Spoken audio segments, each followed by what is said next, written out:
Nation of Fit in 10, it is day 61, and I guess we could say there's 10 days to go, even though really we're at the end of day 61. Anyways, I still have yet to put up the Calendly link. I'll do that shortly. And I'm going to get more to some feedback. This is old feedback. I don't have any new feedback because, for whatever reason, people just chose not to do their feedback.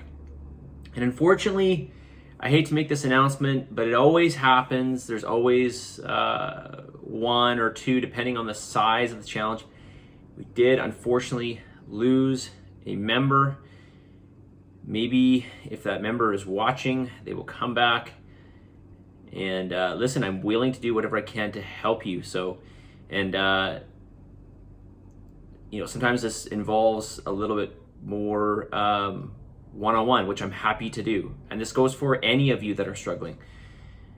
The last thing I want to see you do is to stop trying, right? So, and again, this is 100% not a judgment call on my part. I don't know what's going on in your life. I don't know what you're going through. I don't know what you're feeling. It's not for me to say, but I am here for all of you, right? So please know that. Okay, so great question here. Do I recommend using a pre or post workout supplement? So this is a big question because there's lots of different things you can take. In general, there's a category of supplements called pre-workouts. These are typically a powder, so you can find them in capsule, but typically they're a powder. They are a great marketing anchor for supplement companies because they are popular and they are cheap to make, okay? So typically, and there's a wide variety, and some are good and some are not so good.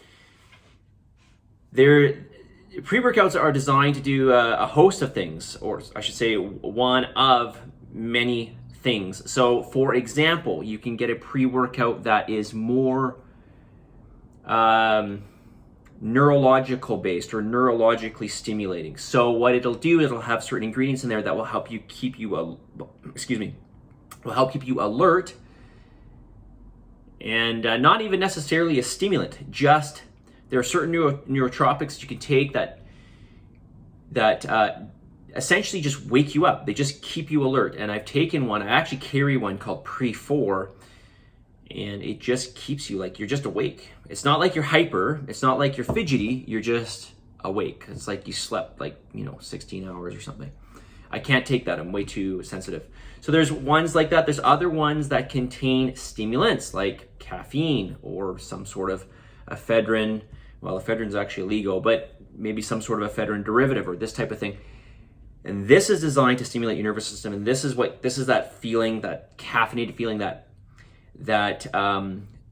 essentially there's ingredients, or these ingredients help to stimulate your adrenals to produce more adrenaline, right, or noradrenaline. So, and then there's other aspects to a pre-workout, like, for example, maybe there's acid buffers in there. So what this is going to do is it's going to help to essentially downregulate that feeling of fatigue in the muscle when you're training.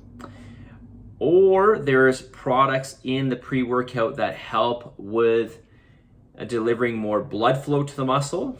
So you're going to feel like more of what we call a pump, and you're going to have a better experience training. Some people may have better experience training with that. And there's other ingredients that they'll put in pre-workouts. For example, ones that you may not feel, but things that will help to prevent muscle breakdown. So there's all these different categories, and you can buy specific ingredients if you like, rather than taking a concoction of stuff, which is typically what a pre-workout is, a pre-workout supplement. Okay, so anyways, do I recommend it? Depends. I mean, if it really makes your experience better, if you find something that really enhances your experience, sure, why not? For me, I think in general they're overrated, with the exception of a couple things. I don't know if you can consider creatine a pre-workout or HMB, although you would take them pre-workout. But these are things that are really, really, I find, help me tremendously They make a big difference. Caffeine makes a big difference. I just drink some coffee beforehand. And citrulline malate, well, really any citrulline, can make a big difference too in terms of helping with preventing fatigue and also with the pump in the muscle. Other things like salt, just plain old salt, pink Himalayan salt, is very, very helpful as well too, just keeping you hydrated. In fact, I take an electrolyte blend in addition to this before I work out and during my workout as well, okay? There's a lot more I can say on this, in fact. In terms of post-workout, yes, you want to make sure, for sure, after you train, you want to make sure that you get some good, quick digesting carbohydrates. So this is the one time that I would recommend having some kind of, sugar. I typically have, ideally, this would be the time where you could even have a bit of junk like cereal or something if you wanted to, like really high glycemic food, and get away with it really. Because what we want to do is we want to replenish the glycogen in the liver and the muscles. And this is depleted after working out. So you want to replenish this, and you want to do this in a very fast manner.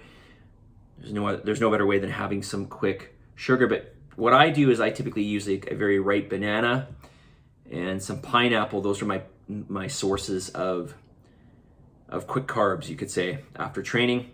And I'll mix those in with some ATP Lab vanilla grass-fed whey protein powder. You could use a vegan protein powder. ATP Labs has one of those, or beef. ATP Labs has that as well. And I also use some almond milk in there and some Greek yogurt. And then I throw in some Myoprime, which is HMB and creatine, which I just talked about a second ago. And I also use some fermented glutamine. Okay, and that's just what I use for post-workout. In general, what would I suggest post-workout? Definitely a protein powder. A whey, it doesn't have to be whey, but a whey protein powder. And again, some quick carbs. That's like the base of your post-training workout concoction. If you want to add in some other things in there to help with recovery, creatine, some HMB, some glutamine, all these things that I add in, you could do that as well. Okay, and there's other things as well. You could add in some branched chain amino acids, some essential amino acids. I carry those as well. Especially I would do this if you are vegan, 100%, I would do this, okay? All right, so some great questions, this is a big topic. I could probably honestly spend half an hour, maybe more an hour, just breaking things down and going through this. So do I recommend it? You just have to try. You essentially just have to try different ones and see if it really makes your experience better. If it makes your experience that much better, then it's worth it, right? Okay, let's get the message of the day on this day 61. Don't be surprised if I have more to say on this tomorrow, because I'm already thinking of stuff right now. All right, but we're at 8.5 minutes or so, right? Almost 9 minutes, jeez. All right, it is not true that people stop pursuing their dreams because they grow old. Rather, they grow old because they stop pursuing their dreams. I really feel this way, especially when it comes to training, and people when they stop training. People often stop training because they encounter some sort of injury, and they believe it's because they're old, and it's a sign that because they're old, they've got to stop training or they've got to downregulate what they do. When in reality, and I've been in this boat, many, many times, and I'm just using this as an example of this quote, but many, many times it's just that, I'll speak in my experience, 25, actually more than that, 30, a good 30 years actually, a good 30 years of really, pretty hard training and doing some stupid stuff as well, has built up over time. And so it's just a matter of undoing some of these things, for example, like tight hip that I have, or some of the musculature around my shoulder blade is knotted, that type of thing. these little injuries or these things that you might think are signs that, you're getting old and therefore you have to stop.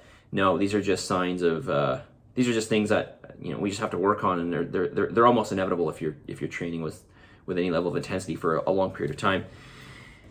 Anyways, a little bit digressing from the message of the day here.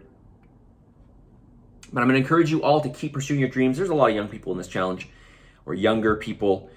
But for those of you who are middle-aged or even heading out of your middle ages, I want to encourage you to never stop pursuing your dreams, especially if there's still something out there that you want to pursue. Remember, we've got, hopefully a good number of years ahead of us. If we live to be 90, which would be great, for somebody like myself, there's still 48 years to go. So I'm really not even at the halfway point. So there's so much time, right? So you're never too old is my point. Well, I should say you're never too old. You're not going to be too old for a very long time.